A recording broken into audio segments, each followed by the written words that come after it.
ராம் நாராயண் ராம். பூமியில் அதிக புத்திசாலித்தனம் உடையவர்கள் மற்றவர்களை ஏமாற்றுகிறார்கள். இதை பற்றி கூறியிருக்கிறேன்.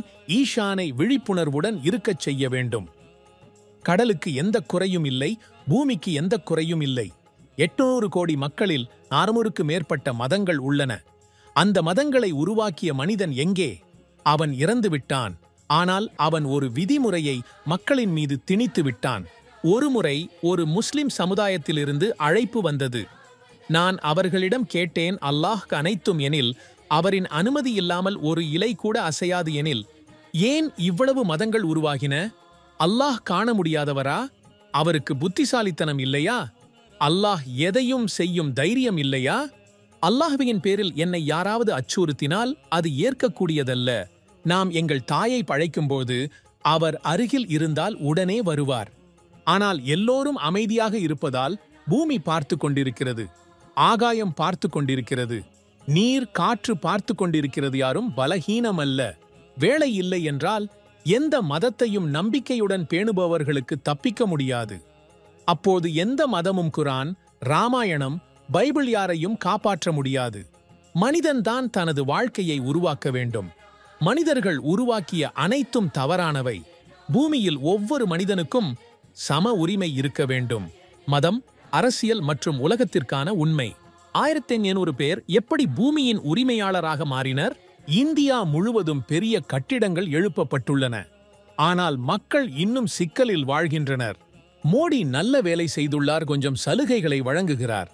காங்கிரஸ் ஆட்சி இருந்தபோது மிகுந்த வறுமை இருந்தது. இந்திரா காந்தியை கொன்றார்கள். ஏன்? அவர் நாட்டில் வறுமையை ஒழிக்க வேண்டும் என்று சொன்னார். அவர் ஏழைகளை மேலும் ஏழைகளாக மாற்றினார்.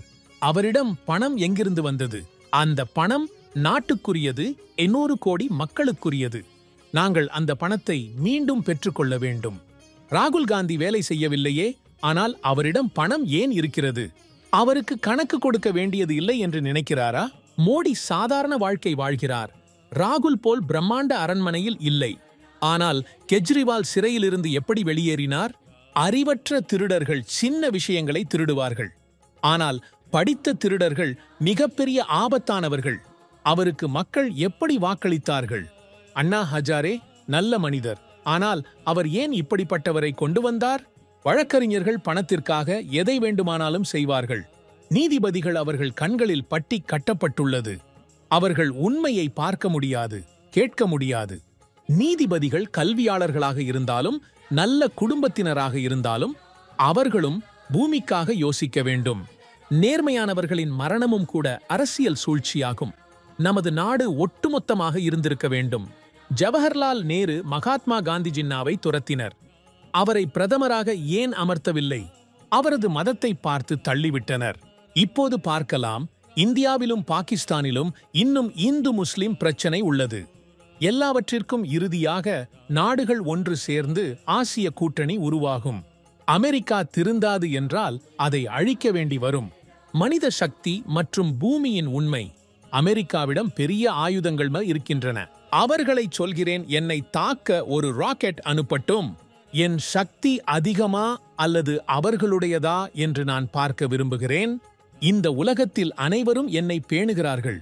என் வார்த்தைகளை கேட்டுக்கொள்கிறார்கள். எல்லா மொழிகளிலும் ஸ்பானிஷ், ஆங்கிலம், ஜெர்மன், தெலுங்கு, மலையாளம், கெனேடியன் பேசத் தொடங்கியுள்ளேன். இப்போது பார்ப்போம், யார் என்னை கொல்லப் போகிறார்கள்? என்னை பிறப்பிக்கிய என் தாய் என்னை கொல்ல மாட்டாள். இப்போது வாழும் ஆனால் நாளை இல்லாத மனிதன் என்னை எப்படி கொல்வான்? என்னிடம் உள்ள சக்தியால் நான் அனைத்தையும் செய்ய முடியும். இந்த சக்தி எனது மகா குருவால் வழங்கப்பட்டது, இயற்கையால் வழங்கப்பட்டது. ஆனால் அதனால் நான் என் விருப்பப்படி செயல்பட மாட்டேன். இயற்கையின் சமநிலை. சுந்தரபனில் மரங்கள், விலங்குகள், பூச்சிகள், அவற்றிற்கு கோயில்கள் தேவையில்லை. அவற்றிற்கு பள்ளிகள் தேவையில்லை, மருத்துவமனைகள் தேவையில்லை.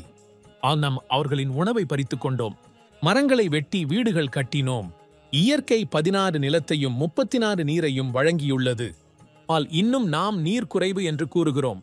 சூரியன்தான் புவியில் இருந்து நீரை எடுத்து மந்தமாக ஆரம் வாசப்பாக்கி சேமிக்கிறான். அதை எந்த விஞ்ஞானியும் செய்ய முடியாது. அவர்கள் பெரும் அணு குண்டுகளை உருவாக்கியுள்ளனர், ஆனால் ஒரு சூரியனை உருவாக்க முடியவில்லை. மனிதர்களுக்கான எச்சரிக்கை. ஆயவே மனிதனால் உருவாக்கப்பட்ட மதங்கள் தேவையில்லை. அவர்களால் உருவாக்கப்பட்ட சட்டங்களும் தேவையில்லை. இயற்கையின் சட்டமே உண்மையானது. முதலில் மனிதன் பூமியின் உரிமையை விலக்க வேண்டும். இப்போது பேசிக் கொண்டிருக்கும் நேரம் இல்லை. பூமி இருக்கும், ஆனால் மனிதன் அழியப் போகிறான். அரபு நாடுகள் அவர்களிடம் எண்ணெய் எங்கே இருந்து வந்தது? முந்தைய காலங்களில் அங்கு செடிகள், மரங்கள் இருந்தன. ஆனால் இன்று அது எங்கே? மொத்த கடல் நீர் மணலாக மாறிவிட்டது. அங்கு வாழ்ந்த அனைத்தும் எண்ணெயாக மாறிவிட்டன. நம்மால் மாற்றம் செய்வது எப்போது? ஒரு நாள் எல்லாரும் இறப்பார்கள். நீங்கள் மாற்றமடையவில்லை என்றால் நீங்கள் அழிந்து போய்விடுவீர்கள். பூமி தலைகீழாக மாறும். மேலே இருக்கும் கீழே வரும், கீழே இருக்கும் மேலே வரும். நீங்கள் எல்லோரும் எங்கே செல்வீர்கள்? இங்கேயே இருக்க நேரிடும்.